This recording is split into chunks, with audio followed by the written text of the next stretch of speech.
Muy buenos días tengan todos, estimados alumnos. Vamos a iniciar nuestras actividades del día de hoy de nuestro programa o asignatura Estados Financieros, Normas de Información Financiera. En las actividades que vamos a desarrollar durante esta semana, ustedes ya están trabajando con los estados financieros básicos, que son estado de resultado integral, estado de flujo de efectivo y estado de cambios en el capital contable. Tanto la actividad 1 como la actividad 2 de esta semana 2 están relacionados con esos tres estados financieros básicos. Asimismo, también tienen su foro para que ustedes ahí interactúen con las actividades que tenemos nosotros pues relacionadas con este tema de estados financieros básicos. El día de hoy voy a iniciar compartiéndoles un material para continuar analizando esos elementos básicos de los estados financieros, ir hablando de estos 4 estados financieros básicos que emiten las entidades lucrativas. Ustedes recordarán en la sesión anterior, cuando trabajamos con la norma de información financiera NIFA 3, necesidades de los usuarios y objetivo de los estados financieros, que las entidades lucrativas emiten 4 estados financieros básicos, los cuales son estado de situación financiera, estado de resultado integral, estado de flujo de efectivo y estado de cambios en el capital contable. Hablemos del estado de situación financiera. El estado de situación financiera o balance general, como comúnmente se conoce, o estado de posición financiera, es un estado financiero básico que emiten tanto las entidades lucrativas como las entidades con propósitos no lucrativos. En ese estado financiero básico nosotros podemos abordar o mencionar que dentro de los elementos básicos que lo destacan está el rubro de activo, el rubro de pasivo y el rubro de capital contable. Para las entidades lucrativas, para las entidades con propósitos no lucrativos vamos a encontrar como elementos básicos el renglón de activos, el renglón de pasivos y el renglón de patrimonio contable. Recuerden que las entidades lucrativas persiguen uno como objeto social el que se les retribuya a sus socios accionistas, pues en este caso a través de una figura conocida como utilidades, pues todo lo que ellos aportaron para la creación y constitución de la misma. En las entidades no lucrativas, pues estas obviamente trabajan con patrocinios. Estos patrocinios que de alguna manera les aportan a estas entidades con propósitos no lucrativos, les sirve para coadyuvar al logro de su objetivo social, de su objetivo que es eminentemente social, para satisfacer las necesidades para las cuales fueron creadas. Entonces podemos distinguir el estado de situación financiera es un estado que se emite a una fecha determinada. Por eso se dice que es una fotografía de la empresa, ya que es un estado financiero estático que emiten, repito, las entidades lucrativas y las entidades con propósitos no lucrativos. Bueno, pues voy a iniciar compartiendo mi material para poder continuar hablando de los siguientes 3 estados financieros básicos.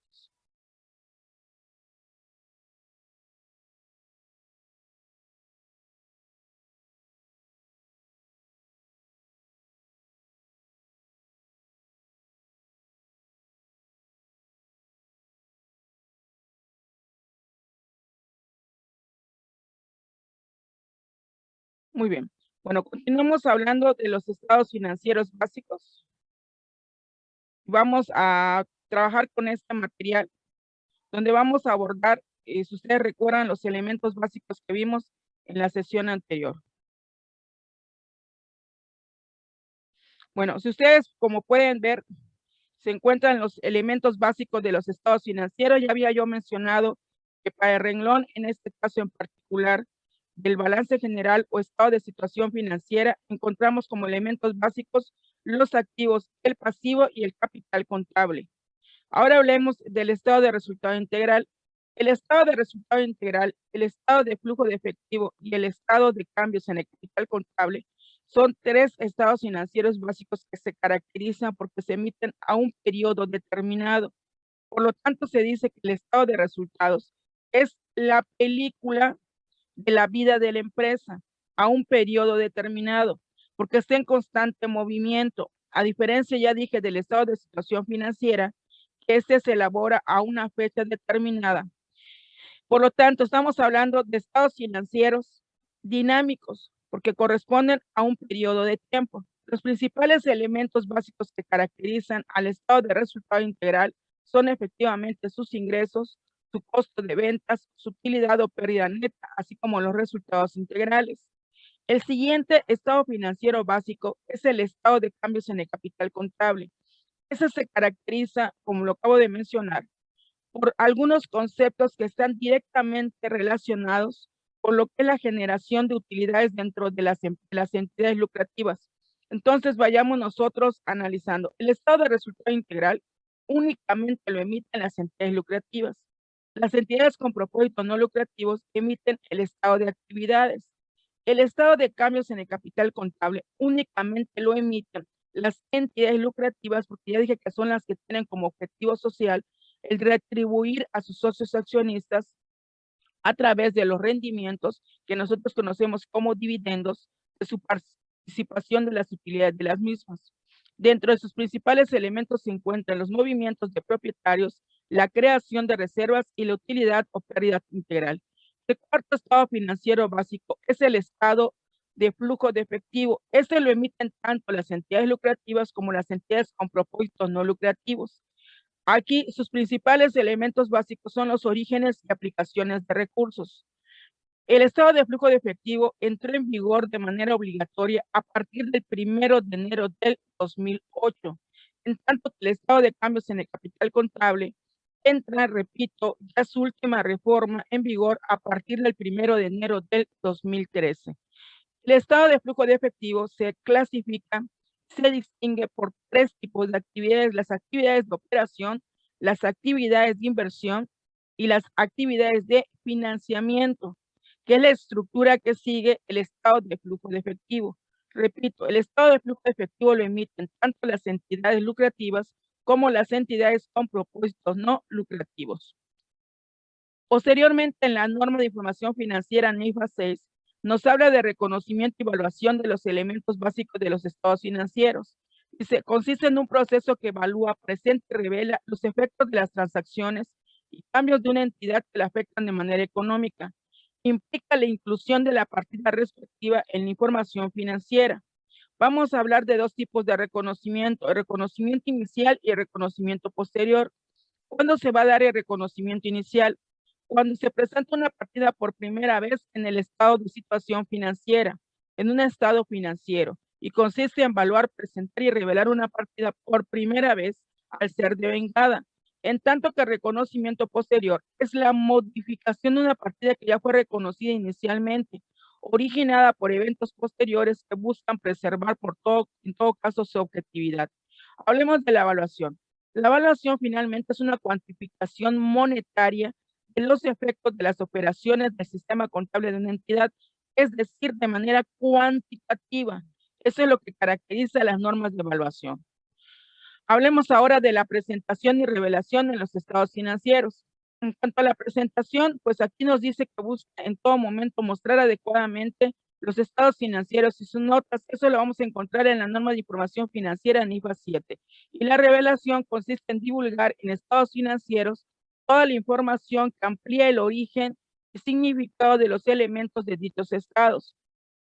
Posteriormente finaliza el marco conceptual con la NIFA 8, que nos habla de la supletoriedad, nos habla del establecimiento de las bases para la aplicación de las normas supletorias. Dice que existe supletoriedad cuando la ausencia de normas de información financiera es cubierta por otro conjunto de normas que es formalmente establecido y es distinto al mexicano.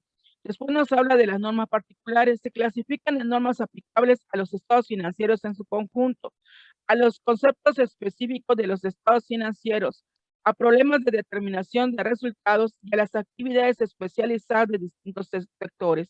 Las normas particulares se constituyen, repito, con lo que es la serie NIF-B, NIF-C, NIF-D y NIF-E.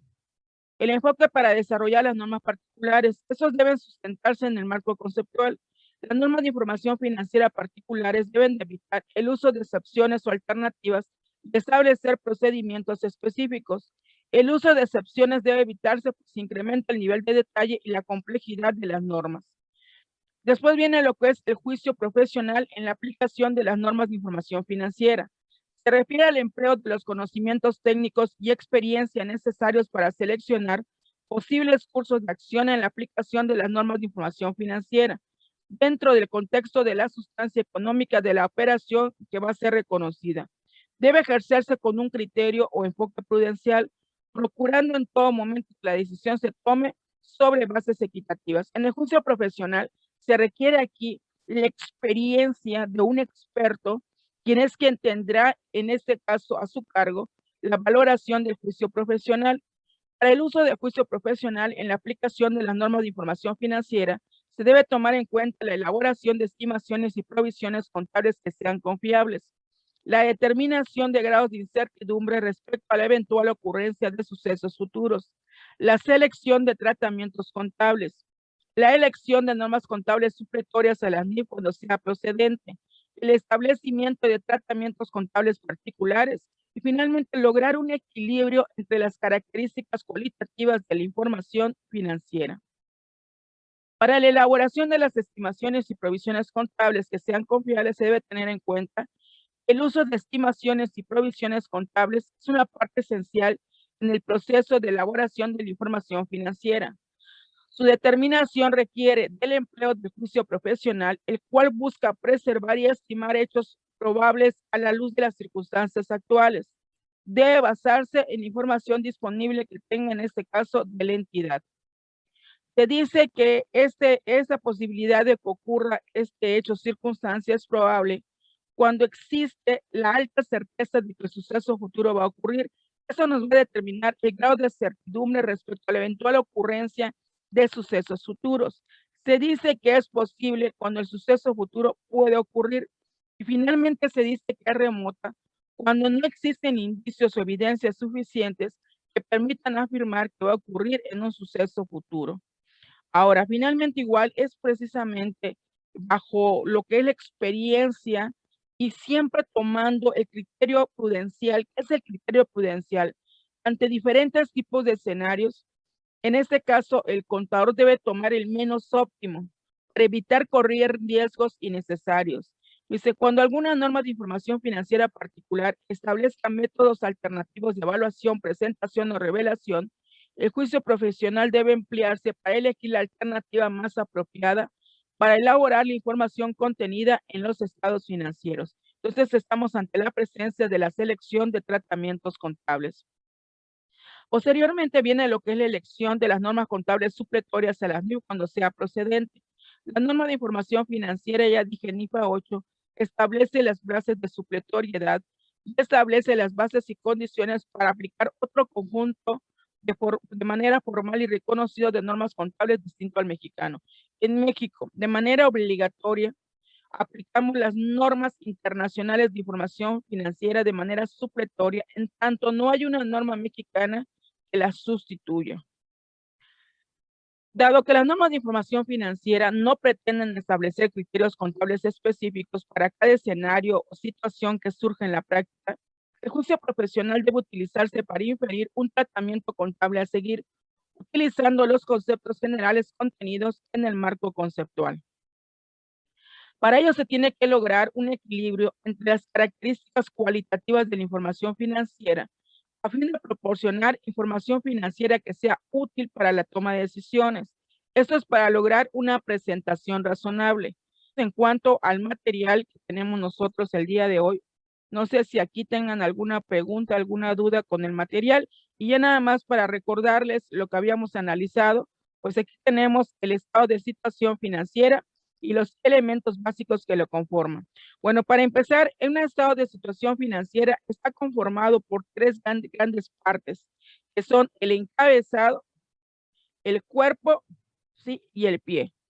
Hablemos de las tres partes. Todos los cuatro estados financieros básicos, repito, están conformados por esas tres partes. Repito que son el encabezado, que son el cuerpo y que son el pie. Entonces, hablemos en este caso del encabezado. La parte del encabezado, si ustedes se fijan bien en lo que es, primero que nada, el nombre de la entidad, ya sea lucrativa o no lucrativa. Después viene el qué tipo de estado financiero básico es el que se está elaborando. Después viene la denominación, si se está en este caso la expresión en monedas. La parte del cuerpo. En la parte del cuerpo vienen los diferentes renglones que en este caso conforman el estado financiero básico. Aquí vamos a mencionar que se identifican como rubros, también llamados categorías, y niveles de rubros a su vez que se integran por clases, partidas y componentes. Hablemos de las clases, las cuales definen los distintos tipos de activo, pasivo o elementos de capital contable que integran cada uno de sus rubros, cuya clasificación depende del tipo o giro de la entidad. Por ejemplo, el rubro de propiedades, planta y equipo se integra por las clases siguientes: edificios, terrenos, equipos de transporte, maquinaria, mobiliario y equipos de oficina. Y estas clases a su vez se integran en partidas, que son las unidades individualizadas de cada clase de activos, pasivos o capital. Por ejemplo, una maquinaria individual dentro de la clase de maquinaria dentro del rubro de propiedades, planta y equipo. Estas partidas en algunos casos son segregadas también por componentes, que son las partes con características distintas del resto de otras partes que componen una partida. Por ejemplo, una partida de maquinaria se segrega en componentes cuya vida útil es claramente distinta una con respecto a la otra. Y ya finalmente vienen las notas a los estados financieros. Recuerden que las notas a los estados financieros van exactamente al pie del estado financiero. Y estas notas a los estados financieros que van al pie, lo que buscan precisamente es, de alguna manera, desglosar analíticamente los diferentes rubros que integran los estados financieros básicos. En las notas a los estados financieros, recuerden que junto con el estado financiero forman un todo o una unidad inseparable, y eso es lo que la caracteriza. Las notas de los estados financieros forman un todo con los estados financieros básicos. Y ahí vamos a ir dando a conocer las normas de revelación de la información financiera. Entonces, aquí en este claro ejemplo podemos observar cómo se cumplen las normas relativas a la presentación, a la revelación y a la evaluación, de conformidad con lo que es las normas de información financiera mexicanas. Esto es en cuanto al material del día de hoy. Les invito nuevamente, por favor, a trabajar todas las actividades de nuestra semana 2. Cualquier duda, comentario, sigo a disposición de ustedes. Espero que tengan éxito en nuestras actividades semanales, las cuales estaremos comentando en nuestra próxima sesión. Recuerden que la próxima semana ya entro de lleno con las que son normas particulares, renglones específicos de los estados financieros. En particular, estaremos trabajando con la serie C, donde estaremos abordando todo lo relativo a la norma de información financiera NIFC 1, efectivo y equivalentes de efectivo, NIFC 3, que tiene que ver con el renglón de cuentas por cobrar, y NIFC 4, que tiene que ver con el renglón de inventarios. Entonces, que tengan una excelente semana. Por favor, suban sus actividades a más tardar este domingo para cumplir con nuestras actividades de la semana 2. Excelente fin de semana a todos, cuídense mucho. Les veo la próxima sesión. Gracias.